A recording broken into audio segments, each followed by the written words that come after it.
So the value quotient concept is more of a leading indicator, meaning it's something you are measuring that you're doing that will almost guarantee a good outcome or almost guarantee a poor outcome now or in the future. Are you tired of feeling like you're constantly chasing the next big thing in your business, only to find yourself caught in the weeds again? Do you ever wish that you could maybe have a deeper connection with your customers, but yet you struggle to align your team or even yourself with the vision that it really truly resonates with you? Well, if that sounds at all like something that's happening to you right now, today's episode is about to change that. I'm your host, Deirdre Martin, and I'm thrilled to be joined by customer experience powerhouse, Lynn Hunsaker. Lynn has been at the forefront of CX, customer experience, since before most of us even knew what it was, like way back in 1991. Yes, you heard that right. Customer experience wasn't even a twinkle in most people's eye back then. But at that stage, Lynn was already helping global companies understand their customers on a whole new level. Now she's here to share her decades of wisdom and surprisingly simple strategies to help you and me master the delicate dance between employee experience and customer experience. And she even touches on partner and stakeholder experience. So get ready to uncover the secrets of brand integrity, the power of asking the right questions, and a simple yet revolutionary metric that can transform how you measure your business's success. If you're overwhelmed at all, that's going to be gone. This is a new way of being, and it will not only help you attract your dream clients, but it will empower your team to thrive. Sounds too good to be true? It's not. It's all in this episode. Get ready. Lynn, welcome to the Master Your Business podcast. What an honor it is to have you join us. Welcome. Well, it's fantastic to be here. I'm so excited to talk about this today. And as am I. Let's hope you don't melt away. Yeah, it's a little warm here in Phoenix, Arizona. Yeah. What temperature did you say? Around 45 Celsius in the afternoon. What's that in Fahrenheit? Oh, well, it gets to 115 around. Amazing. Fabulous heat that we're not experiencing in Ireland, unfortunately. It's wet and windy here right now. I even have the lights on. But anyway, typical Irish, I always start talking to people about the weather, but we're not here today to talk about the weather. We're here today to talk about employee experience and customer experience and how they're both intertwined and all of the things related to that. So Yep. I suppose, why don't you start off with maybe giving your take on what customer experience is, what employee experience is, and what got you into this? Right. Okay. Very good questions. Well, customer experience, employee experience, partner experience, investor experience, it all Of the revolves experiences. around the same equation, even, friend experience, relationship experience with your spouse and your children and whatnot. It's so simple. Did the realities that you experienced match the expectations that you had? That's it. Guided by expectations. So if you are going to be successful in business with any of these areas, investors, customers, employees, partners, you just need to understand and proactively manage their expectations and deliver 100% to what you promised. So I call it brand integrity for short. Realities guided by expectations or brand integrity. That's the essence of what we're talking about today. How I got into this was I was asked to interview customers when I was an intern in my MBA program. I was working at a global manufacturer of packaging. So they made a lot of things that you see in the supermarket, as well as industrial packaging, and all around the world. Anyway, I interviewed customers face to face, the purchasing manager, the plant manager, got the plant tour, all that kind of interesting stuff. It's asking them how they felt about the value for the price paid, how our performance was on a variety of dimensions, how our performance compared to other suppliers, and also how our performance compared to their expectations. And so that morphed into a voice of the customer manager role officially. That was my title when I started there full time after my MBA.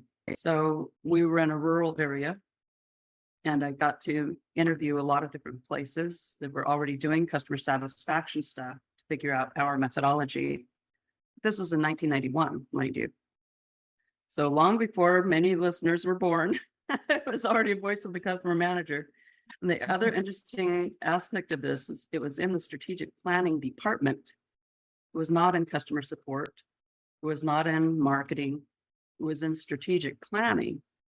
So that viewpoint and that, breadth and, starting point for me, I think shaped a lot of my different thinking in customer experience, employee experience, compared to a lot of the other experts out there. Love that. And I mean, oh my gosh, I know I studied customer experience back in 2014, and to a lot of people that made me an early adopter, but you've been doing it since 1991. What?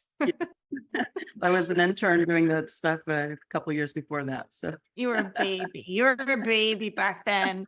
I love it. I love it. And I love what you said there in terms of reality and expectations, just to go back on that, and then the brand integrity piece. And I think, a lot of the people who listen, a lot of my followers and connections on LinkedIn and whatnot, a lot of them have come from corporate. They might have worked in manufacturing backgrounds or pharma and things like that, like myself from financial services. And you're well known, Lynn, for your expertise in linking the customer's experience with the employee's experience. But in terms of overall business success, for our audience, or my audience, I should say, who are now running their own businesses, why is this connection so crucial, especially in the early stages of entrepreneurship? Well, because of the myths around it. The myths are, look, until I'm a certain size, I don't need to pay attention to employee experience or customer experience, because they're thinking of these aspects, I'll call them aspects of business management. They're thinking of them as programs. I don't have enough employees to do a recognition program or to do whatever. Well, that's just bogus, because the companies, the ones that you admire the most around customer experience or employee experience, didn't wait until a certain point and then figure out what programs they were going to doing. They didn't decide to do a bunch of journey maps and whatnot before they figured out stuff. They didn't buy a technology and see what the big issues were before they started engaging in customer experience, employee experience. No, what they did was, as a founder or a senior management team at the very beginning, they figured out what type of customer was best for them. Who were they best suited to serve? What kind of experience did that customer want? And what kind of extras could they bring to that experience? And they made that a golden rule, or I don't know what you want to call it. It's not exactly the golden rule. It was a North Star. They made it something that's also like, you can't cross that line. You cross that line, you're just not well suited for our company. Okay. As they would say in Dragon's Den, you're fired. Or Shark right. Tank equivalent. Yeah. Yeah. Yeah, why should we have customers that aren't suited to us? Why should we have employees that aren't suited to us? Why should we have management decisions that aren't suited? And this is really the whole crux of the matter with customer experience. You end up thinking of it as customer support and all kinds of technologies to figure out how to get customers to do stuff, how to, solve this that happened, blah, blah, blah. And it's just putting bad money after good. You want to be a smart entrepreneur, solopreneur, whatever you want to call. You want to be thinking about what's the right fit for you, which I think is what you already talk about, Deirdre. What's the right fit for you? How do you proactively manage expectations? And then how do you deliver 100% of those expectations? And so you want the customers that fit that. You want the employees that fit that. You want your whole lifestyle and business process and policies to fit that. Yeah, and I think when they do, and I mean, especially if that's something that you have on your wall, like a lot of people think your values are the things that go on your wall, but I like your phrase, it's like your North Star. I kind of describe it some way similarly, but I think what you said was to go back to your first point early on with what it is, it's to do with brand integrity. And I think if they have the values on the wall, this is a way that people, not just customers, but employees too, can experience things.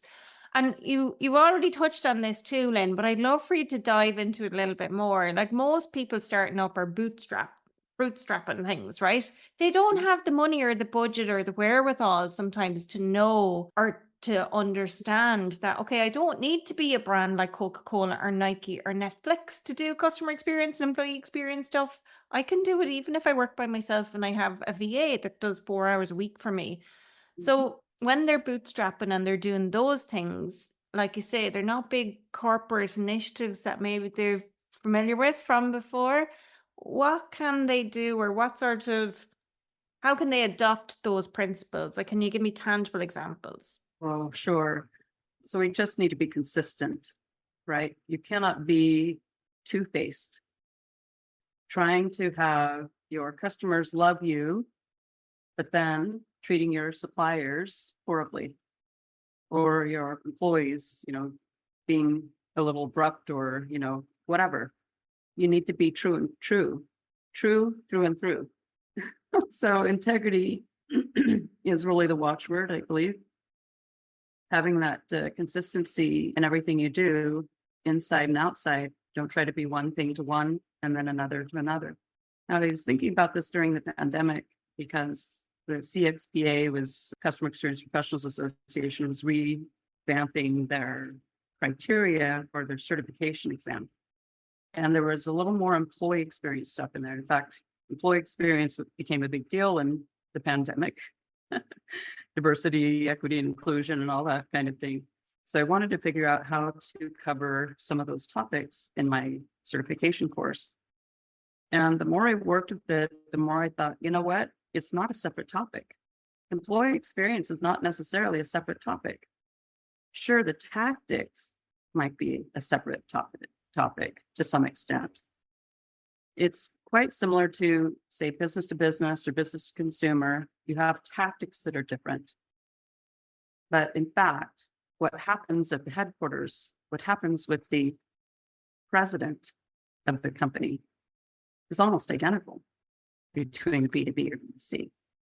What happens in a government organization or a nonprofit organization is almost identical at the headquarters among the departments, the type of meetings you have, the type of topics you have. There's such a commonality that when it comes to who you are facing and the tactics you're using, well, there might be, some specific things you would do in retail that you wouldn't do in an industrial setting. Someone buying concrete from you or whatever. So that really got me thinking about, there is no real difference. There's not like a Venn diagram where you have a small overlap between customer experience and employee experience. And in fact, you don't have a small overlap even with investor experience or the money, because everything you do that bothers your customers ends up costing you rework, scrap, missed opportunities, making up for things. Everything that you do that bothers your employees the same way, your partners, investors the same way, right? So there's really no difference. And in fact, the more that you are having that integrity in how you assign things, how you follow up, how you insist on accountability, how you demonstrate benevolence with, say, a virtual assistant or anyone. Well, it just needs to be the same across how you manage yourself and how you interact with your customers. I love that. And I think, the proof is in the pudding as well. It's when an employee is being onboarded, it should be as seamless as when a customer is being onboarded. And I know when I got headhunted from one bank to another and I moved in 2017, the onboarding process was terrible. And I thought, oh, this isn't a good sign. this really Mm. isn't a good sign of what's to come. And when I got in there, oh my God, it was awful. Really, from a customer experience perspective, it was awful. It was really bad.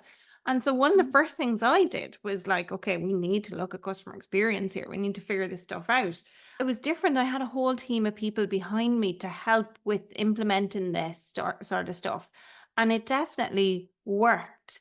But what really helped, or what I found was, and this is different to people, I think, who are listening today, but in that situation for me, there was a huge disconnect between the president and founder of the company versus the people who were actually having conversations with clients.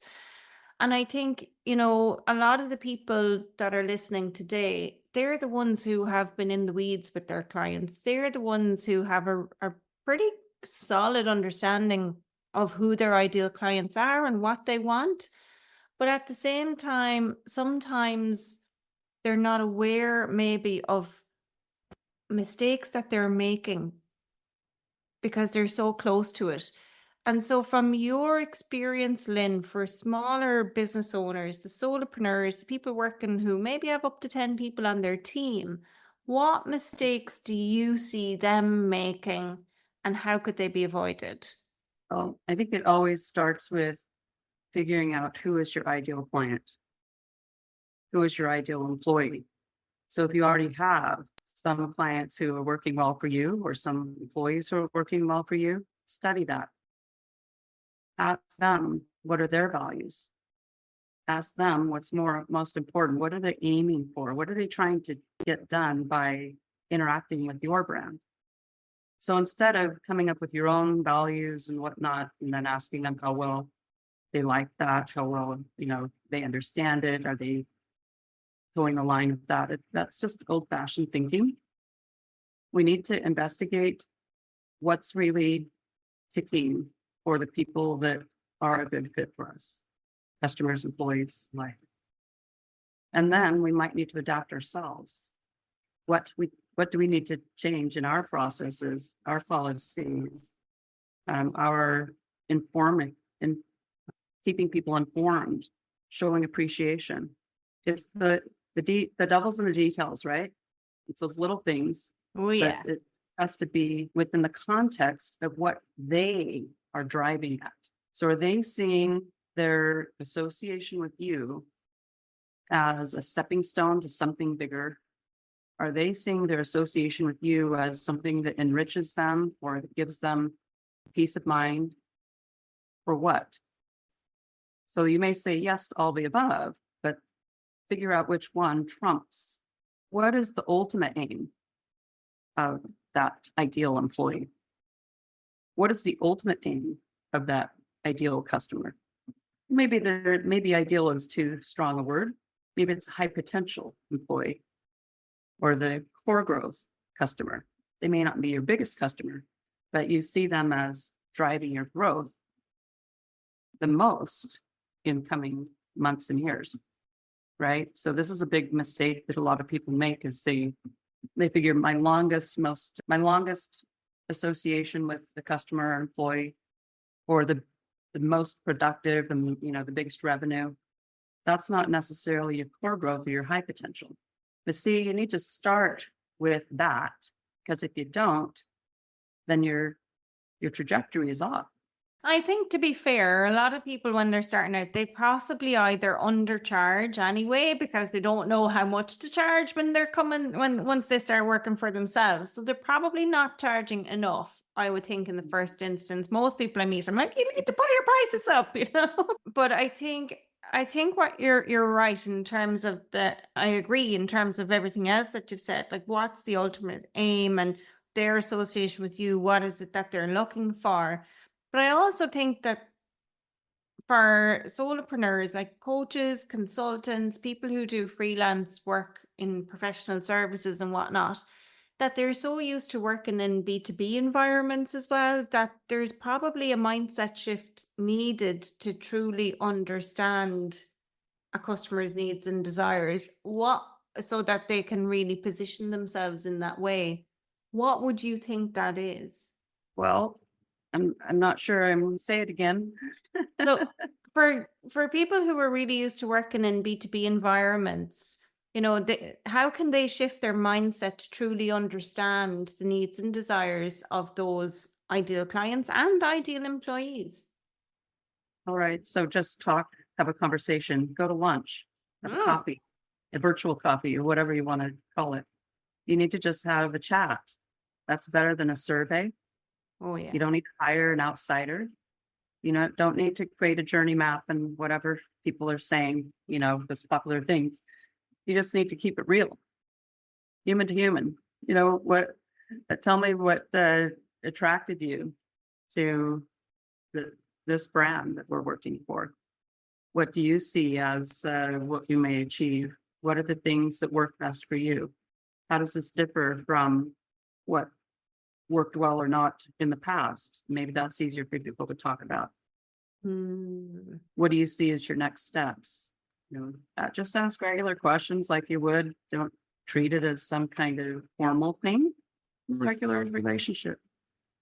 Now, I read a book that I really like, and I try to think of the name, but it's written by Timothy Cunningham and his wife. Timothy Cunningham was in my MBA program. He's written several books. I think it's called Loyalty Rules. Mm.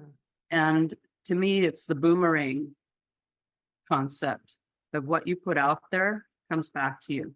So what they talked about in this book was how you are in your personal relationships with loyalty actually shapes how you are in your business relationships with loyalty and vice versa.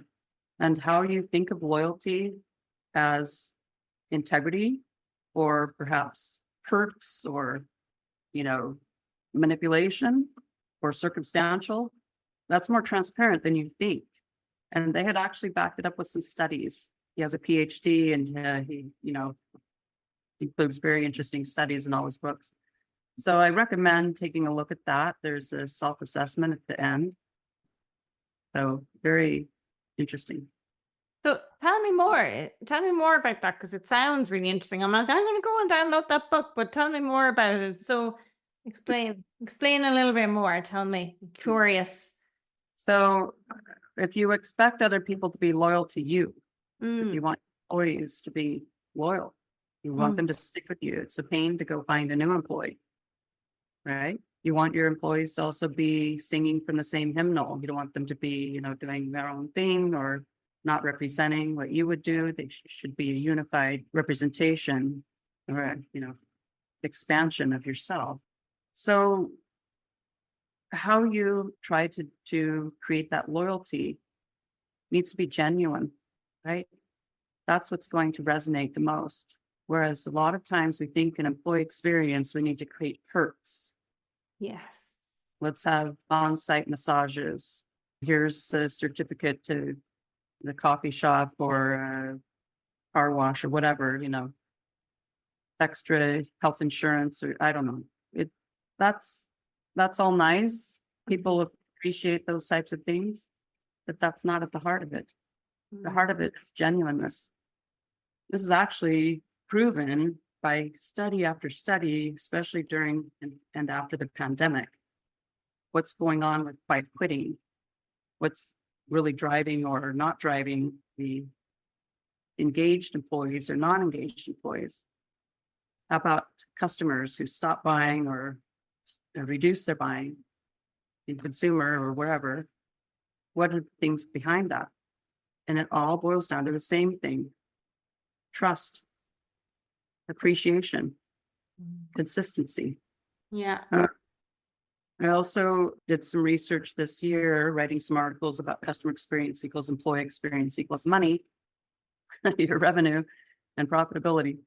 That 70% employee engagement depends on their direct supervisor. So if you do have a group of 10 and you have delegated, and so there's a couple of tiers of managers or employees, you want to make sure that the people who are managing people actually are very competent in managing people. 70% of employee engagement depends on their skills at helping them feel a sense of purpose, helping them feel like they're development is ongoing and enriching. Being a coach to them, having good follow through on what you promised or what you said or what we covered in the last meeting. These are the continual gripes that people have is what we said, nobody ever did it. And that's the integrity again, right? It's the integrity internally is the same way it is integrity externally. And it's like you said, the reality doesn't meet the expectation. Mhm. Or the expectation is, what's expected, the reality, they're totally off kilter, basically, is what I'm trying to get at. They're saying all these wonderful things, but that's not the reality when you get in there. Yes, that's right. Yeah. So it's always harder said than done. I have my own struggles on all the different areas. I've decided that when I sell to a client and then I have to do things with their procurement team or accounts payable team, it generally is totally at odds with who I am and what I need to be and what I'm trying to do with my client. And so I have tried to create policies and business models to avoid that or to better manage it more proactively. And that's how I can keep more consistency and integrity in my business.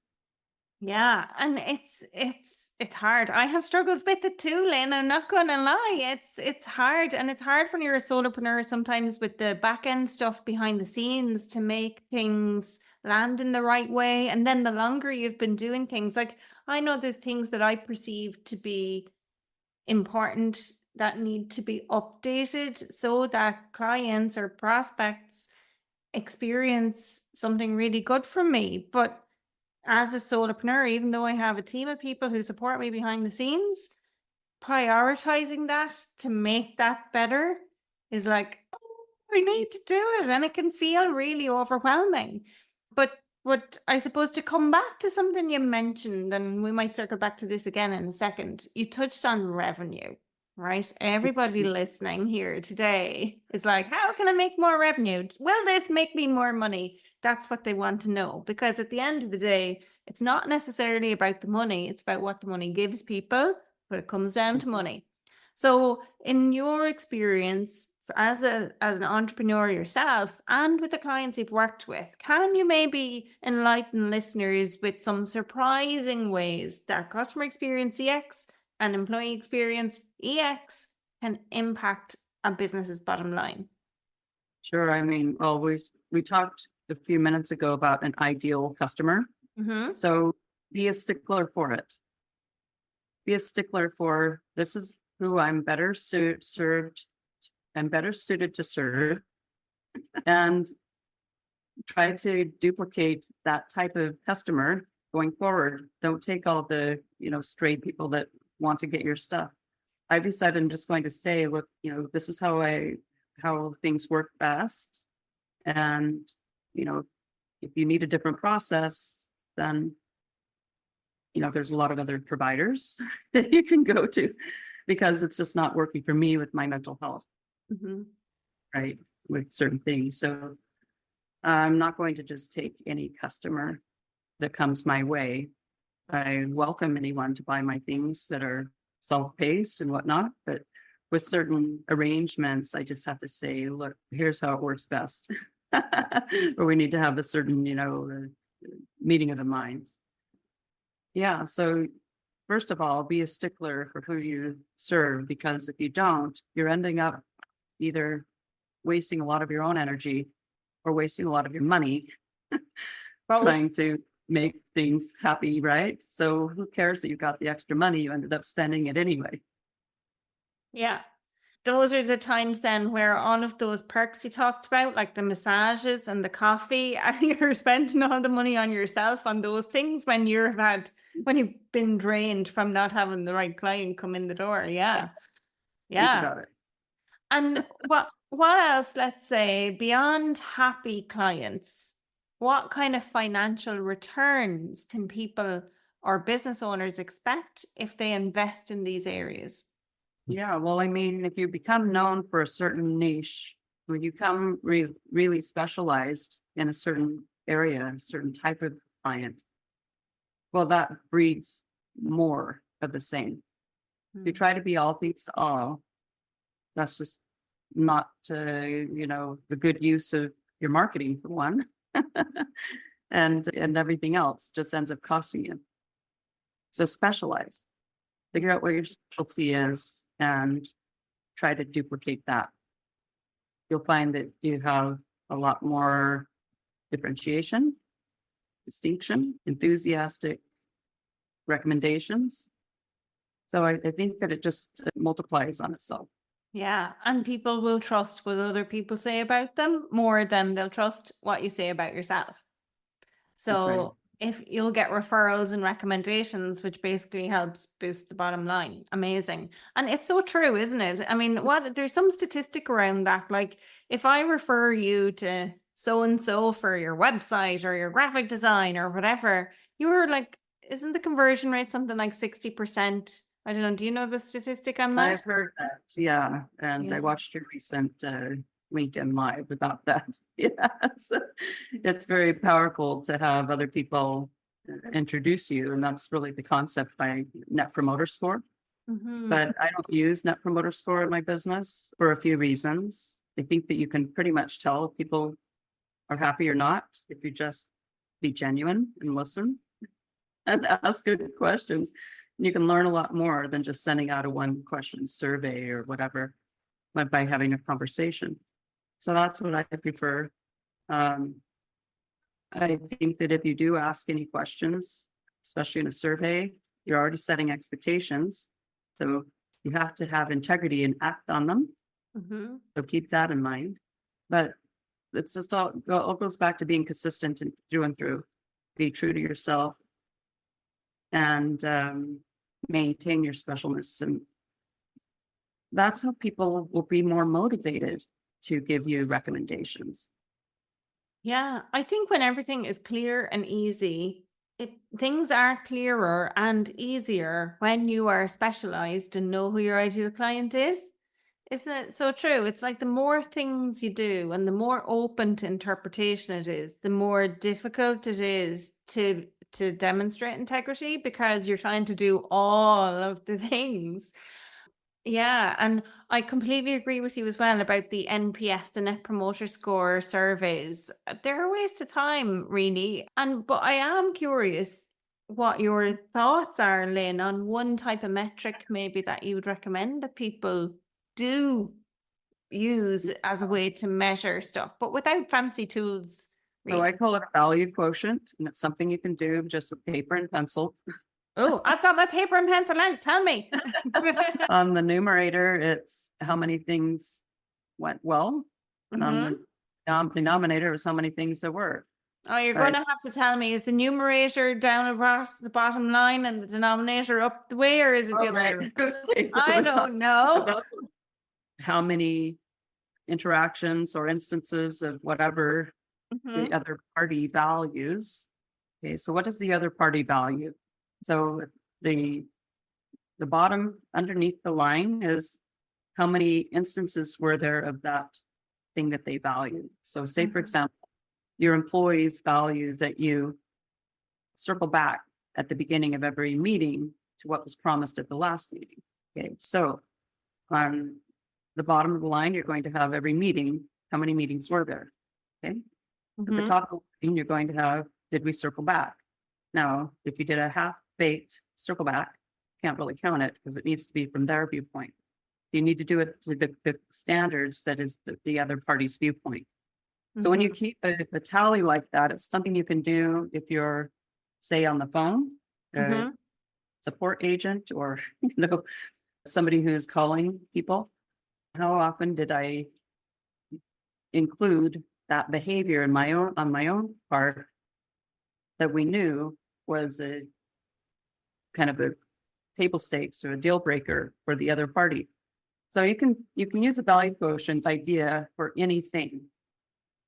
Just giving one example, a couple of examples there. So I, let me the ask. value quotient has a lot of yeah. Go ahead.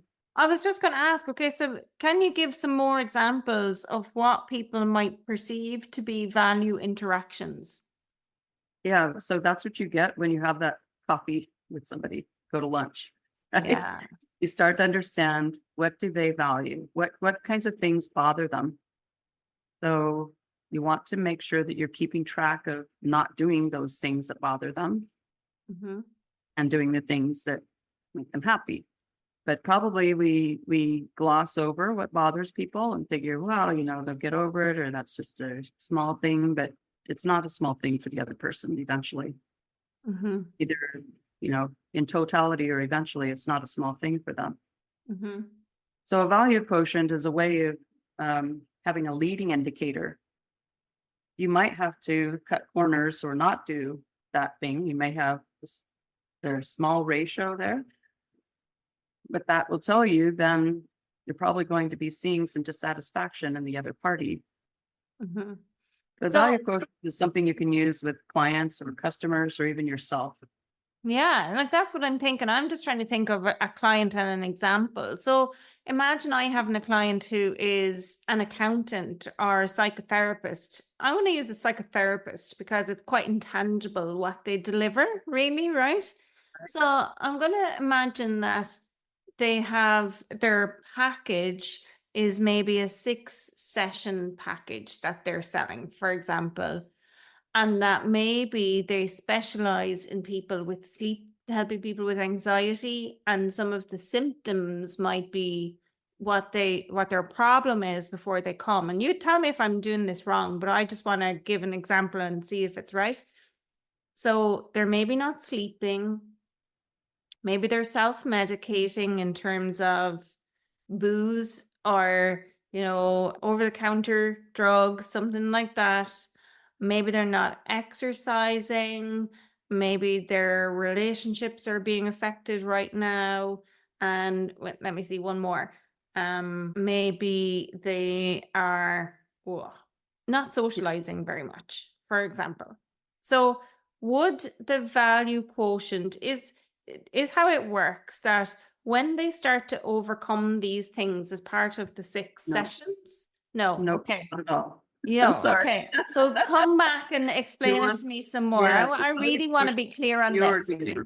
The value quotient isn't what your customer is doing or what your employee is doing. The value quotient is what you are doing. Okay. Right. Okay? It's something you are doing that is a early indicator of whether the other party is going to be uncomfortable or tight in the saddle. Loose in Mm. the saddle or tight in the saddle is what we say here in the US West. Yeah. Or And that you makes wanna sense keep to me. I was everybody- horse riding this morning. I know exactly what you're talking about. Yeah.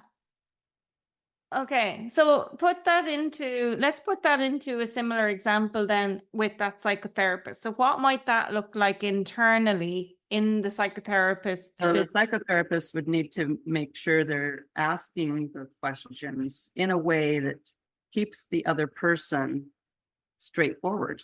Mm-hmm. That Yeah. would be the hardest thing as a psychotherapist. How can I make sure that I'm getting straightforward answers instead of BS? Mm, So how do I shape the context of that, the other party's experience with me? mm-hmm. Whether it's the lighting, the music, the aromatherapy or whatever they have, the way they're asking the questions. They want to make sure they're not doing the things that would Upset derail, them. Or yeah. sidetrack, or, Mm, right? So the value quotient concept is more of a leading indicator, meaning it's something you're measuring that you're doing that will almost guarantee a good outcome or almost guarantee a poor outcome now or in the future. yes. Okay, I get you. So it's things like, an example could be how easy it is to book an appointment with you. So people want to be able to go online and book an appointment. If they can't go online and book the appointment, well, they're just going to go somewhere else, gone, because you didn't hit that value quotient. Or it could be brand integrity. You said you were going to respond continuously and you were going to do this, but you didn't actually do your Yeah. deliverables maybe on time. Responsiveness. Yeah. Mhm. So what other ones are the typical triggers that cause people to use your phrase, derail? Right. So responsiveness, informing people, right? When you heard information, did you pass it on? Or did you, forget to pass it on? Were you being considerate that maybe they've already had a situation like that in the in the past, so you're informing them. I mean, it really, the sky's the limit in how you can apply it, because it just depends on what's important to that client, what's important to that employee, what's important to you.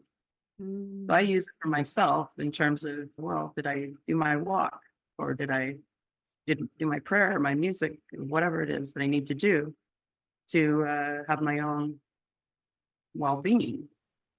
And just keeping a tally, it just helps you to remember, because you want that tally to be a 1-to-1 ratio. Remember the first thing we said, what is employee experience or customer experience?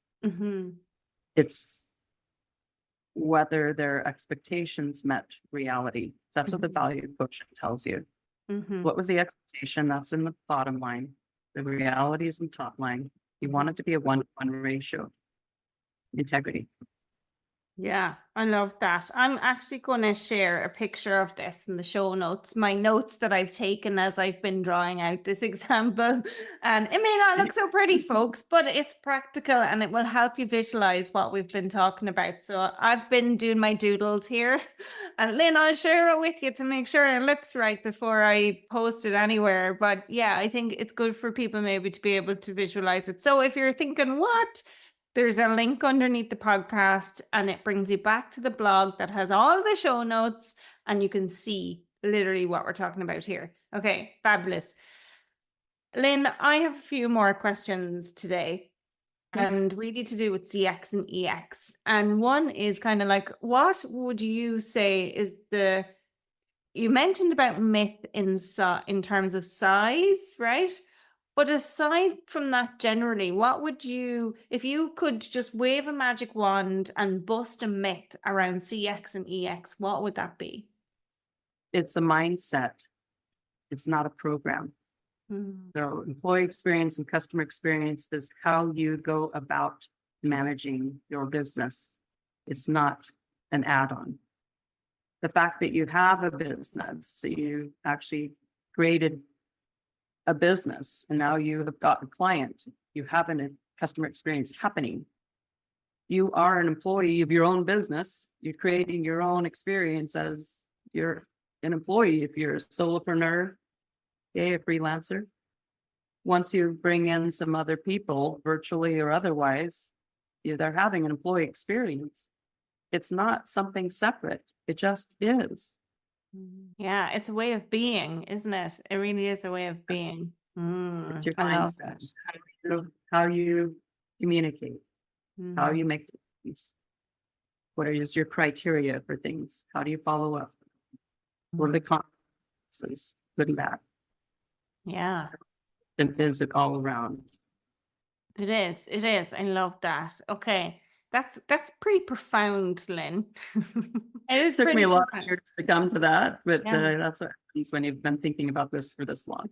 Yeah, yeah. I hear you. It's hitting me. It's hitting the right chords with me. And I practice this stuff. I preach this stuff too, but it's lovely to hear it from other people in different ways. And it again, every time, when I suppose for me when I went and studied customer experience, I was kind of not made to is the wrong phrase, but I was doing a program and it was one of the pillars within the program that I was studying. And I was like, oh, that would be a doddle. I've been serving customers for 15 years in this current job, and I worked with customers for about 8 years in previous jobs before that. So I've got over 20 years experience face to face with customers. There's nothing that can come up in this that will, I had such an arrogant, egotistical mindset when it came to this stuff, thinking I had so much experience.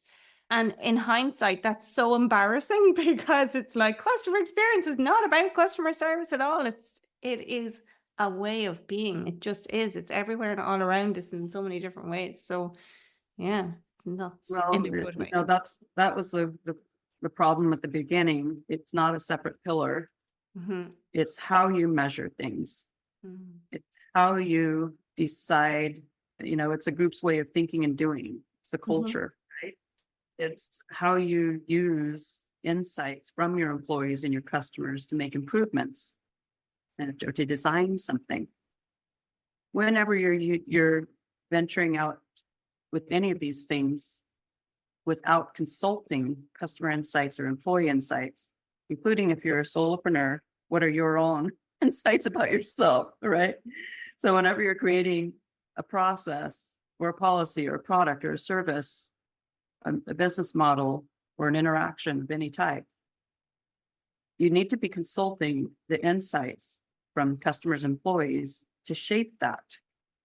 And frankly, we don't.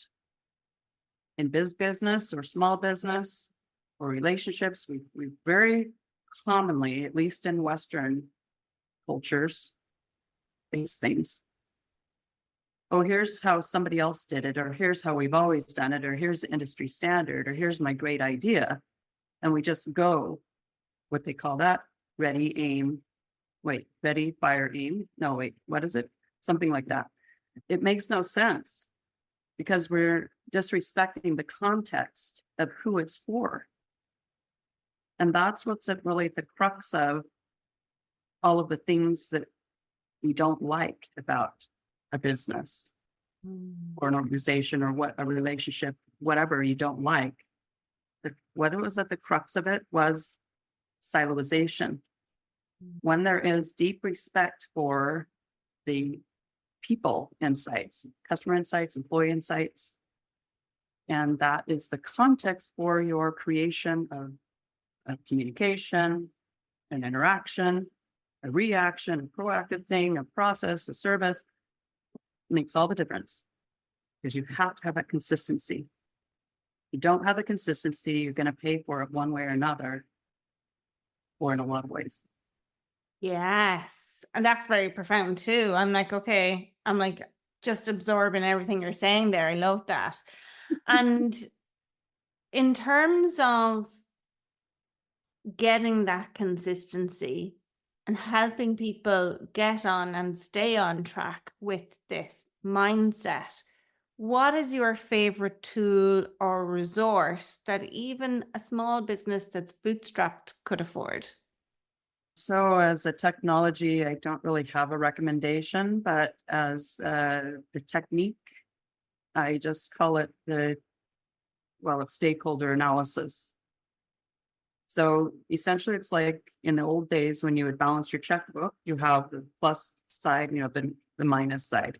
Or if you know anything about accounting, you have debits and credits, right? So what are the debits and the credits? So-and-so, in terms of embracing what you've set out to do. So we're talking about keeping things going once you have other people involved. How do you keep them on track with this integrity? So I use this idea of debits and credits in terms of what's in it for them, what's not in it for them. Standing in their shoes, how are they looking at what their risks are? They might lose power or credibility or control or predictability or whatever. Those are in the debit column.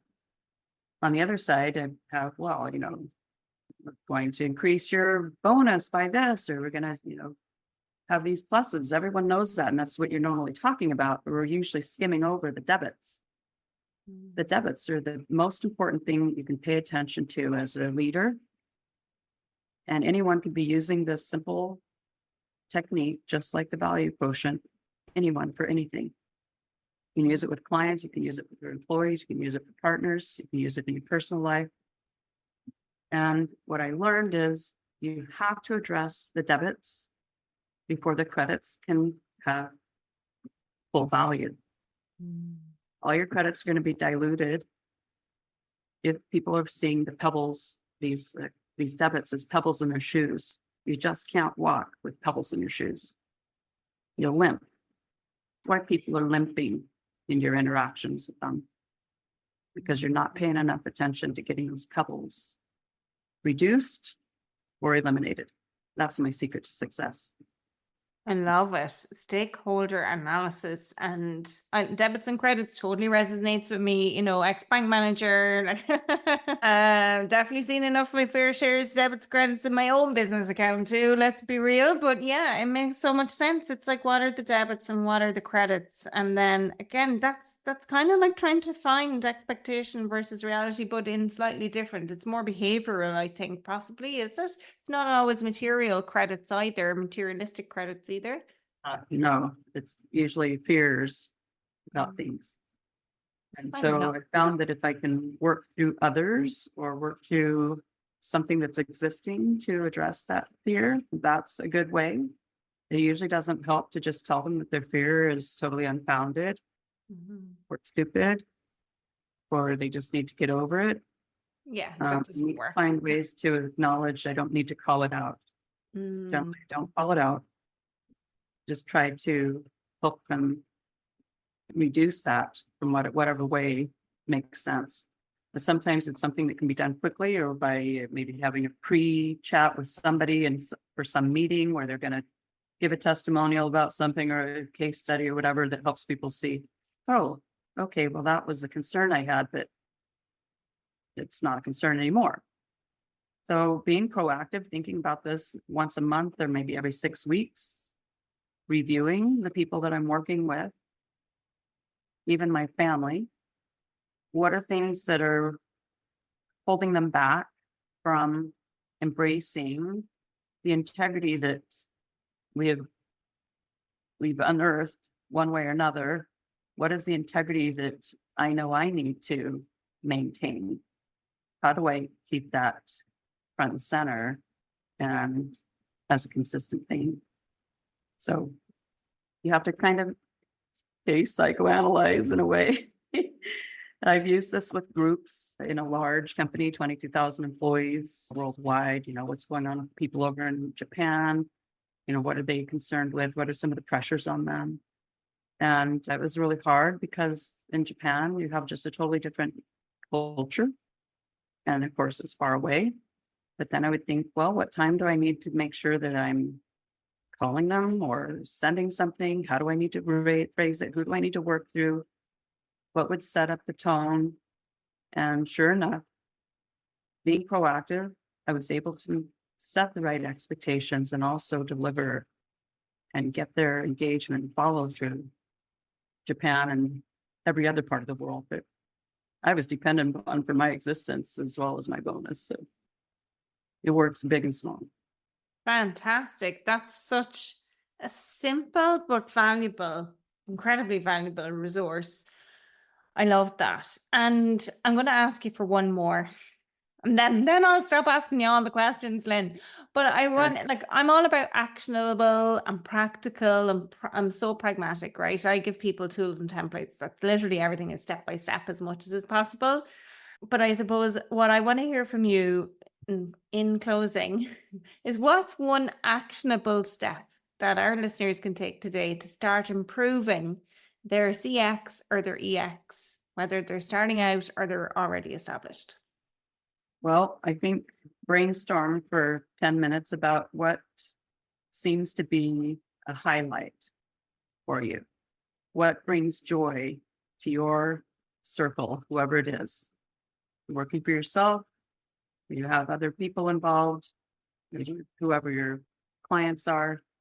What are the big joys? And then, of course, on the other side, what are the big bummers? When you do this inventory, you're getting on the path of figuring out the ideal or high potential client and employee situation, even if it's just yourself as an employee. You're starting to figure out what needs to be in the value quotient. You're starting to figure out what needs to be in the stakeholder analysis, debits and credits. And now you have a path to be figuring out, how do we maintain integrity and consistency across all of the above. I love that. Yeah. You make it all sound so easy, Lynn, but it's not so easy when you sit down to look at it, I think, sometimes too, because sometimes when you're so close to it, it's hard to see it. Well, that's why we have coaches like yourself. And you. Yeah. expert consultants like you. Lynn, thank you so much. I want to know, where can people learn about you, about your work and your approach, and how can they reach out to you?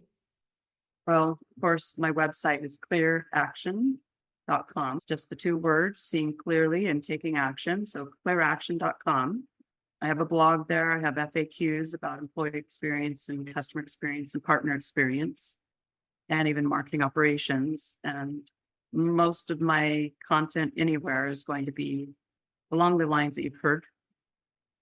So go to linkedin.com/in/Lynn Hunsaker, all one word. And you'll see more of the same. A lot of things that have taken a lot of years to simplify and really get to the heart of the truth of these matters. And then welcome any conversations that people want to have. Fantastic, Lynn. Thank you so much. Lynn, you've shared some really valuable resources with us today. Do you want to give some information about what it is or where people can get it? Well, sure. In addition to the FAQs and the blog that is at clearaction.com, there's also a newsletter that people can subscribe to if they want to know a lot more about metrics. And I call it Customer Experience Leadership Value. It's intended for people who are leading customer experience, but it could be valuable to anyone in any organization or industry or size of business.